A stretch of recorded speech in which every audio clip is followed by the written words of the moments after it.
Assalamualaikum dear YouTubers. Today I am going to review on the niacinamide और ये best ingredient है जो कि बहुत ही पॉपुलर है। इसके बेनिफिट्स के बारे में बात करूँगी, इसके प्राइस पॉइंट के हवाले से बात करूँगी, टेक्सचर और पाकिस्तान में जो इसके डूप्स हैं वो भी मैं बताऊँगी। सम टाइम नहीं मिलते ये, तो फिर पाकिस्तान में इसके कौन से डूप्स हम ले सकते हैं वो भी मैं आपको बताऊँगी। और इसकी कॉम्पोजिशन किस किस इंग्रेडिएंट के साथ हो सकती है, किसके साथ नहीं हो सकती, ये भी शेयर करूँगी। और तकरीबन 2-3 महीने से मैं इसको यूज़ कर रही हूँ और अपना पर्सनल एक्सपीरियंस भी शेयर करूँगी कि मुझे इससे क्या बेनिफिट्स हुए हैं। तो सबसे पहले आ जाते हैं इसके बेनिफिट्स पे। तो ये एंटी रिंकल है, एंटी एजिंग है, ब्राइटनिंग देता है स्किन को, एंटी मिलाज़मा है यानी कि आपके डार्क स्पॉट छाइयों वगैरह को भी ये कम करता है, एंटीऑक्सीडेंट बहुत ज़्यादा इसमें, एंटी एक्ने है, सीबम को कंट्रोल करता है क्योंकि इसमें जिंक है, इस वजह से ये ज़्यादा एक्ने के लिए इम्प्रूव्ड फार्मूला माना जाता है। और रोज़ेशिया, जिन लोगों के चीक्स रेड हो जाते हैं, उस रेडनेस को भी कंट्रोल करता है। सन ब्लॉक के साथ अगर इसको अप्लाई करेंगे तो सन ब्लॉक का इफ़ेक्ट डबल हो जाएगा। और इसका जो सबसे बेसिक मेन पर्पस है जिसके लिए इसको लोग यूज़ करते हैं वो है पोर मिनिमाइज़र, कि ये एक ज़बरदस्त पोर मिनिमाइज़र है। जितने भी नाइसिनामाइड की क्रीम्स आती हैं या सीरम्स जो भी हैं वो सब विटामिन की, जितने भी नाइसिनामाइड की बी की आएंगी वो सब पोर्स को क्लोज़ करेंगी, श्रिंक करेंगी। तो अब इसके हवाले से कि ये वाकई वर्क करता है या नहीं करता है, अगर इसको मैं कंपेयर करूं विटामिन सी से तो लोग इसको ज़्यादा पसंद करते हैं। वाई? क्योंकि ना तो ये कोई टिंगलिंग देता है जैसे सुइयाँ से चुभती हैं विटामिन सी सीरम से, और एक्ने भी स्टार्ट हो जाती है, तो इसके साथ वो केस नहीं है। दूसरा, विटामिन सी डार्क भी हो जाता है, फेस पे ऑक्सीडाइज हो जाता है जिसकी वजह से फेस डार्क लगता है, लेकिन ये ऑक्सीडाइज नहीं होता। इन दो वजहों से लोग नाइसिनामाइड को ज़्यादा पसंद करते हैं। ये एक्चुअली विटामिन बी होता है और ये इसकी सीरम फॉर्म है यानी कि जेल फॉर्म है और बड़ी जल्दी क्विक एब्जॉर्ब हो जाता है स्किन में। और ये क्योंकि सीबम को कंट्रोल करता है, अपना एक्सपीरियंस तो खैर बाद में मैं शेयर करूँगी। इसकी डोप्स के बारे में कुछ बात कर लूँ। डोप्स हैं इसके, नाइसिन जेल पाकिस्तान में मिल जाती है जो कि 400 to 500 की रेंज में आपको मिल जाएगी। इसके अलावा मैंने एक ओले क्रीम का जो रिव्यू किया था, ओले के जितने भी प्रोडक्ट्स हैं उसमें नाइसिनामाइड की बहुत ही ज़बरदस्त फॉर्म डली हुई है। जब भी आप उसकी कोई भी क्रीम अप्लाई करेंगे तो इमीडिएटली आपकी स्किन पे थोड़ी देर बाद ही आपके स्किन के पोर्स को मिनिमाइज़ कर देगा, स्किन की आपको टेक्सचर को इम्प्रूव करेगा। और एक ये भी फ़ायदा है नाइसिनामाइड का कि आपके स्किन के टेक्सचर को इम्प्रूव करता है विदाउट पीलिंग। कुछ लोग ये चाहते हैं कि उनकी स्किन पील ऑफ ना हो और टेक्सचर भी इम्प्रूव हो, क्योंकि जब हम मेकअप वगैरह करते हैं तो पीलिंग का बड़ा इशू बन जाता है, उसके ऊपर मेकअप नहीं बैठता, जिसकी वजह से कुछ लोग सिर्फ नाइसिनामाइड को ही पसंद करते हैं। तो अगर मैं प्राइस पॉइंट के हवाले से बात करूं तो ये आपको 2-2.5 हज़ार में मिल जाता है। बाय कर सकते हैं आप ऑनलाइन, किसी भी अच्छी साइट से आप बाय कर सकते हैं इसको पाकिस्तान में। और ये जो प्राइस पॉइंट के लिहाज से भी बहुत अच्छा है। उसकी रीज़न ये है कि अगर आप नाइसिन जेल पाकिस्तान की लेंगे पाकिस्तानी तो वो 1 मंथ में एक्सपायर हो जाएगी, लेकिन इसकी जो एक्सपायरी डेट है वो 12 मंथ है। मतलब ये कि आप इसको 1 साल आराम से इस्तेमाल कर सकते हैं। और मैं आपको ये बता दूं कि इसको 6 महीने बड़े आराम से इस्तेमाल कर सकते हैं। इसको तकरीबन 3 महीने हो चुके हैं मुझे यूज़ करते हुए, और ये अभी तक भी आधी से ज़्यादा बॉटल मौजूद है मेरे पास।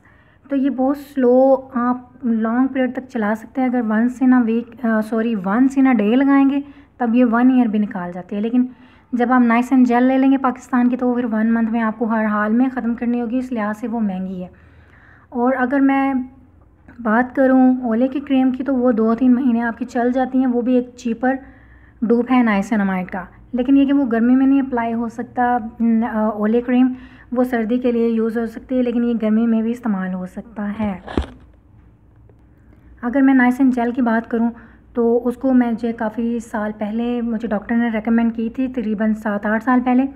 तो जब मैंने वो जेल लगाया था तो मेरी एक्ने फ़ौरन उससे बैठ गई थी विदाउट इरिटेटिंग, क्योंकि जितने भी हम एक्ने ट्रीटमेंट लेते हैं वो सभी जो एक्ने ट्रीटमेंट है उनका सबके साथ ये मसला होता है कि पीलिंग होती है और ख़ारिश होती है, बजाय ये कि एक्ने प्रॉब्लम रिज़ॉल्व हो वो और ज़्यादा ख़राब हो जाती है, बहुत ज़्यादा एक्ने आने लग जाती है। तो इसलिए वो डॉक्टर ने मुझे लिख के दी थी और उसने वाकई वर्क भी किया था।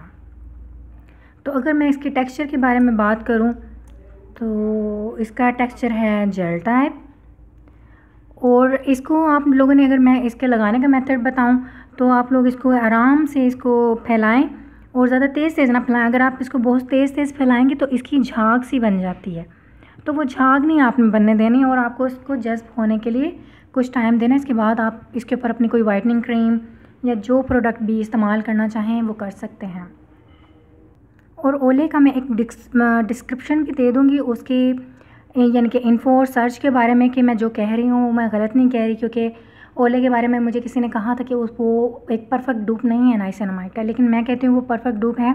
उसके ऊपर आप सर्च कर लीजिए बेशक, तो उसके ऊपर आपको मिलेगा कि वाकई ही उसमें बहुत ज़बरदस्त नाइसिनामाइड पाया जाता है ओले प्रोडक्ट में।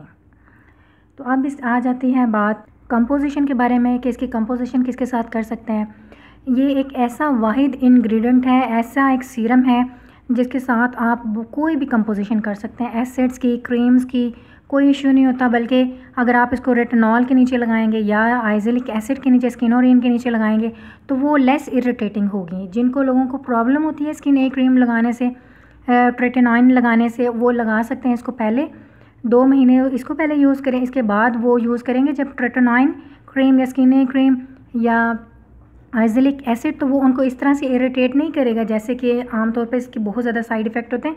इतने ज़्यादा साइड इफ़ेक्ट नहीं होते उसके। फिर तो ये भी एक बहुत ज़बरदस्त टिप है आपके लिए जिनको स्किन ए क्रीम यूज़ करनी है। अगर उन्होंने साइड इफ़ेक्ट कम करने हैं तो वो इसको यूज़ कर सकते हैं। आप बेशक इसके ऊपर जो मर्ज़ी लगाएं, इस वाइटनिंग क्रीम लगाएं, आप इसके ऊपर आइजेलिक एसिड लगा सकते हैं, इसके अलावा अल्फ़ा आर्ब्यूटन के कोई सीरम्स हैं आपके पास वो लगा सकते हैं। ठीक है, बड़ी अच्छी लेयरिंग इसके साथ कर सकते हैं। और इसके बारे में एक जो मिथ है कि इसको विटामिन सी के साथ नहीं लगा सकते, ये बिल्कुल गलत है। विटामिन सी के साथ इसका डबल इफ़ेक्ट होता है और ज़्यादा अच्छी ब्राइटनिंग देता है ये।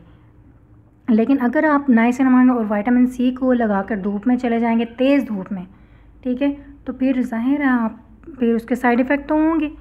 लेकिन अगर आप ऐसे लगाते हैं तो इसके प्लस पॉइंट हैं आपको मिलेंगे, नेगेटिव नहीं मिलेंगे। अगर मैं अब एक्सपीरियंस अपना शेयर करूं तो मैंने इसको 2.5-3 महीने लगाया है। तो वैसे इसकी पर्जिंग के हवाले से, मुझे कोई ब्रेकआउट्स के हवाले से इंटरनेट पे तो कोई ऐसे व्यूज़ नहीं मिले कि किसी को एक्ने हो जाती है इससे। लेकिन कुछ लोगों को एक्ने होती भी है, लेकिन मुझे हुई भी थी। 2 वीक्स मुझे ब्रेकआउट हुए, फिर मैंने इसको 1 वीक छोड़ा, इसके बाद मैंने इसको लगाया तो फिर मुझे ब्रेकआउट्स नहीं हुए। लेकिन जिस तरह ये एक्ने को, ये 1 मंथ में मेरी एक्ने क्लियर होगी, फ़लान हो गया, ऐसा मेरे साथ कुछ नहीं हुआ। मेरी एक्ने अभी भी, यानी कि 2.5-3 महीने में भी कम्प्लीटली नहीं गई है, एक्ने आ रही है। इवन कि जो सिस्टिक एक्ने होती है वो भी मुझे बन रही है, जो डीपर लेयर में होती है, जो पॉप अप नहीं होती, वो भी इसको लगाने के बावजूद भी मुझे वो हो रही है और अभी तक हो रही है। 2.5-3 महीने हो चुके हैं। तो अगर मैं कहूँ कि ये एक्ने के लिए परफेक्ट चीज़ है तो नहीं। और मैंने स्पेशली ब्लैक हेड्स के लिए इसको लिया था, लेकिन ब्लैक हेड्स को भी ये जितना टाइम इसको लगाते हुए हो चुका है, इसको क्लियर कर देने चाहिए थे मेरे ब्लैक हेड्स, लेकिन ये मेरे ब्लैक हेड्स को भी क्लियर नहीं कर सकी। और जहाँ तक इसकी बात आ जाती है, ये सीबम कंट्रोल है, ऑयल कंट्रोलर है। तो सॉरी अगर मैं समर्स की सख्त गर्मी की बात करूँ, मॉनसून की, तो बिल्कुल भी ऑयल कंट्रोलर नहीं है। ठीक है, अगर आपकी स्किन पे बहुत वैक्सी टाइप का ऑयल आता है तो वो उसको थिन टेक्सचर में कन्वर्ट ज़रूर कर देता है। लेकिन अगर मैं ये कहूँ कि ये ऑयल को ख़त्म कर देता है, ऐसा नहीं है। अब जैसा कि कुछ बारिशें हुई हैं, मौसम कुछ ठीक हुआ है, तो अब अगर मैं इसको लगाती हूँ तो फिर ऑयल नहीं आता। यानी कि डिपेंड करता है वेदर कंडीशन पे, वेदर कंडीशन क्या है उसी हिसाब से ये ऑयल को कंट्रोल करेगा, वरना नहीं करेगा। अब पोर्स की बात आ जाती है तो पोर मिनिमाइज़र ये वाकई है बहुत अच्छा पोर मिनिमाइज़र है। तो अगर मैं इसको रात को लगाती हूँ तो मेरे ज़्यादा सुबह तक पोर मिनिमाइज़ हो चुके होते हैं, और उसको मॉर्निंग में भी मुझे लगाना ज़रूरी होता है, वरना दिन में मेरे फिर दोबारा से पोर्स ओपन हो चुके होते हैं। और स्किन का टेक्सचर मेरा इम्प्रूव हुआ है, वाकई वो इम्प्रूव होता है इससे।